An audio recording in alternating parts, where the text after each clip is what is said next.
Ashama kabajamtootaaf jaalatamtoota miseensota waldaa dargaggoota caffee hojii gamtaa waliigalaa kan taatan martu keessan bakka jirtanitti nageenyi keenya isin haa qaqqabu jechaa miseensonni keenya martu keessan akkuma tanaan dura isiniif dabarsaa turre waldaan dargaggoota caffee hojii gamtaa waliigalaa guyyaa karaa guyyaatti galtee adda addaa injifannoo adda addaa argachaa jirra. Gaafiiwwan gaggaafataman martu isaatiyyuu oolaa bulmaatiidhaan booda argamaatuma deemaa jirra. Wanni hunduu bifa barbaachisaa ta'ee fi akka barbaachisaa ta'etti haala barbaachisummaa isaatiin yeroo isaatitti ta'aa jira. Kanaafuu fuulduraaf irree adeemsa barbaada, qabsoo barbaada, obsa barbaada, deemsa barbaada. Dirqama wanni hunduu har'uma kana haadhumu kan jedhamu hin jiru. Waan sadirratti kan isiniif ergaa dabarsuu kan barbaannu tokkoffaa akkuma tanaan dura jechaa turre waldaan dargaggoota caffee hojii gamtaa waliigalaa marsaa 3 ooditii tanaan dura goosisee jira. Yeroo ammaa kana afraffaa ooditii kan gochuu danda'eef ooditii waggaa 2016dha. Ooditii goosisnee fixnee jirra. Nagumaan waan hundaa raawwatanii jiru. Torban lamaaf kan ooditii goosisnee raawwannee jirra. Gubbaadhaa mirkanaa'ee hoo gadi nuuf deebi'utti an yaa'ii miseensota mana marii waldaadhaa kan yaamnuu fi caasolee jirtan hundarra kooreewwan akkuma tanaan duraadhaa isin yaamaa jirrutti akka dhuftanii hirmaattanii yaada qabdan marii qabdan akka dhiyeessitan isin yaamna. Ammasitti obsaan akka nu eeggattan kabajaan isin gaafanna. Gama biraatiin miidiyaawwan tokko tokko dhuunfaadhaan kooreersi oduun ta'in koorummaas itti gaafatamummaan hin kennaminiif bakka buutummaa oduun qabaatin bananii waa'ee waldaa asxaa waldaatiin waa'ee waldaa maqaa waldaa kaasuudhaaf tokkoffaa beekamtii waldaa jiraachuu qaba. Lammaffaa asxaa seera qabeessa ta'e moggaafama waldaadhaa labsiidhaan labsii 985 muraa 2009 jalatti akkuma hundaa'etti akkasumas boqonnaa 5 jalatti akka hundaa'ee taa'etti isa sanirratti hundaa'ee asxaa seeraaf heera qabatee mirkanaa'e waan yaada dhuunfaa keessanii yookaan miseensi dameedhaa beekamtii koominikeeshinii yookaan beekamtii miidiyaa caffee miidiyaadhaa waldaa keenyatiin alatti bantanii warreen socho'aa jirtan obsa daran hin qabne waliif obsaa jirra. Haa ta'u malee akka miseensummaa keessaniitti itti gaafatamummaa fudhachuudhaan waan gorfamtan asii waan isin gorsinuu fi waan dhiisaa lakkii isin hin jennurree waan dhaga'uuf hin danda'amneef tokkoffaa asxaa nu irraa akka kaastan bakka jirtan hundarraa asxaa keenya asxaa waldaadhaa akka kaastan. Gama biraatiin miseensi akka miseensatitti seera labsii 985 muraa 2009 eeguu qaba. Seeraa fi heera waldaan baafatu kam irsaati irratti iyyuu hundaa'ee miseensi raawwachuudha.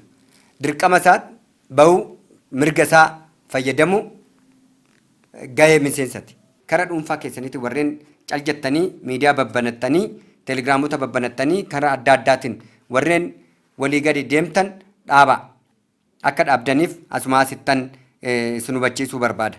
Kooreewwan waldaa dargaggoota caffee hojii gamtaa waliigalaa damee walloo kamisee kan jedhu kan bantan ariitiidhaan akka cuftanii fi koorummaa oduun qabaatiin bakka buutummaa oduun qabaatiin bakka beekamtiin qabaannetti jeequmsa magaalaa kamiseedhaa uummanni walloo kamiseedhaa diina adda addaa wajjin kaffalmu oduu isatti nanqatin warreen achi keessa teessanii shororkeessummaa adda addaa magaalichaa fi dhalattoota warri jeequudhaaf socho'aa jirtan waan addaatiin waan nama gaddisiisudha waan ta'eef akka ammaan boodatti obsa keenya waan finneef qaama hin ilaallatu kana hundi keessaniyyuu bulchiisni magaalaa xalaa ammaan booda guyyaa boruu irraa kaasnee xalaa qopheessinee waan jirruuf bulchiisni magaalaa kamisee fudhattanii akka qaama hin ilaallatu qaama nageenyaati fi maqoota isinii diriirsinee isinii erginu wajjiniin irratti tarkaaffii akka nuuf fudhattan kabajaan isin gaafanna.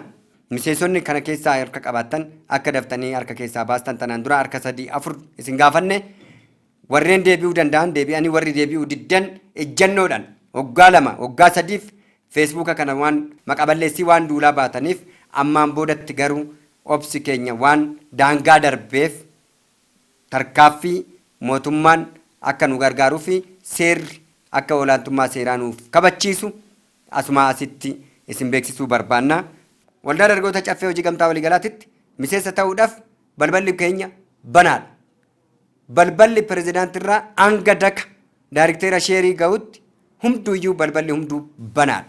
Balballi cufamu tokkorree hin jiru. Labsiin waan ajajuuf.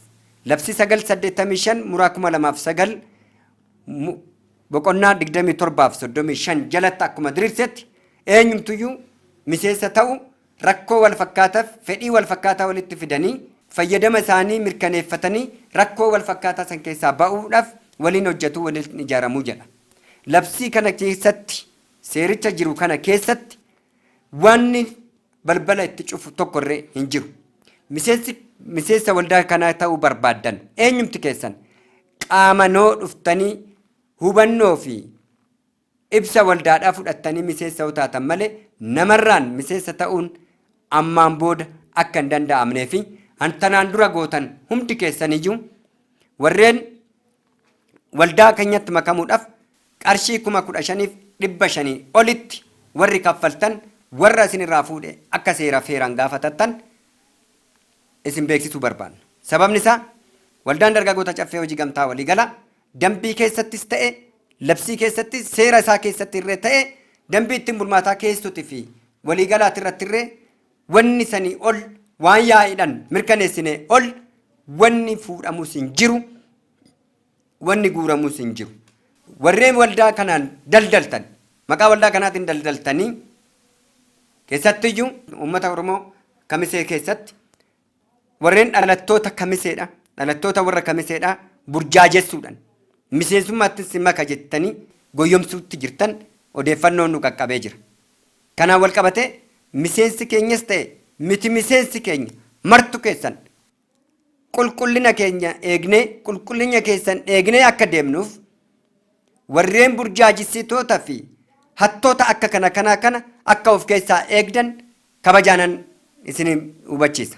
Warreen tanaan dura miseensa gochuudhaaf namootarraa maallaqa humnaa ol guuraa dhuftan guuraa baatan itti qophaa'aa olaantummaan seeraa isin irratti akka raawwatuuf sochiin keenya itti socho'aa akka jirru isin beeksisuu barbaanna. Sababni isaa of miliqsuuf of dhoksuudhaaf garee ijaarrattanii bakkanaa bakkasi sochii Finfinnee keessaa hanga Kamisee ga'utti socho'aa jirtan hunda keessaniyyuu isinirra qaqqabnee jirra. Kabajamtoonni fi jaalatamtoonni miseensonni keenya bakka jirtan hundatti hattoota fi sobdoota akka kanaatirraa akka of eegdan asumaasittan isin hubachiisa. Warri nu deeggaraa fi nu gargaaraa jirtan hundi keessan cimtanii akka itti fuftan kabajaanan isin waama. Gama biraatiin waan waldaan irra jiru gama hundaanuu hojjennu gama waldaan itti socho'uu qabu fi hojiitti galuu qabu hundaanuu karaa nuuf qabatee jira. Fakkeenyaaf karaa hojiiwwan horsiisa loon aannaniitii fi akkasumas furdisa loon aannanii horsiisa lukkuutii fi horsiisa qurxummiitiif sochiin keenyatti jiru haala baay'eedhaan daran kan nama gammachiisudha. Ijaarsi dhumee loonis kan galee jira ammas kan galchuudhaaf socho'aa jirra.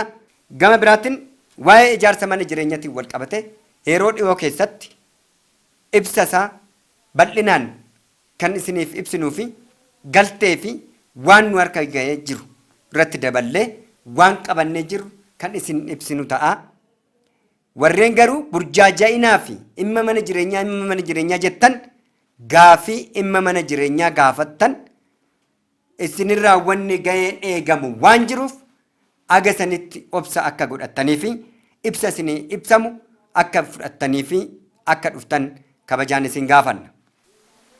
Gama biraatiin torban lamaan dhufu keessa warreen sartifikeettii qabdan warri miseensota hoggaa 3 kana hoggaa 4 kanaa turtan martu keessan waan sartifikeettii isinii jijjiirruuf gaafa 30 bulii 30 irraa kaastanii akka dhufuu dandeessan asuma asitti isiniif ibsina.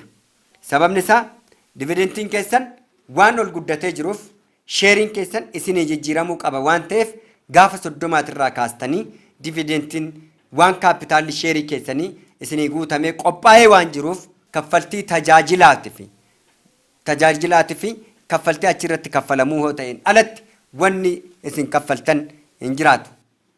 Kana wajjin kooree caasaa beekamtii keenyan socho'aniitii fi biiroo warreen qabaniin alatti namni tokko sartifikeettota walitti guuree fidee jijjiiruu fi kan hin danda'amne ta'uusaa asuma asitti immoo isin beeksisna. Sartifikeettii qofaa miti warreen waraqaa eenyummaa miseensummaa waldaa dargaggoota caffee hojii gamtaa waliigala hoggaa 2 isin guute martu keessan waraqaan eenyummaa jijjiiramee waan jiruuf tanan duras jijjiiraa waan dhufneef akka dhuftanii haaromsatan hoggaa 2 qofaaf waan isin fayyaduuf dhuftanii akka haaromsitan waamicha koon isiniif dhiyeessa. Kabajni koo kabaja obbolummaa, kabaja hooggantummaa, kabaja abbummaa waan ta'eef miseensonni kiyya martu keessan isinan jaaladha, isinan kabaja. Horaa bulaa Liibanaa.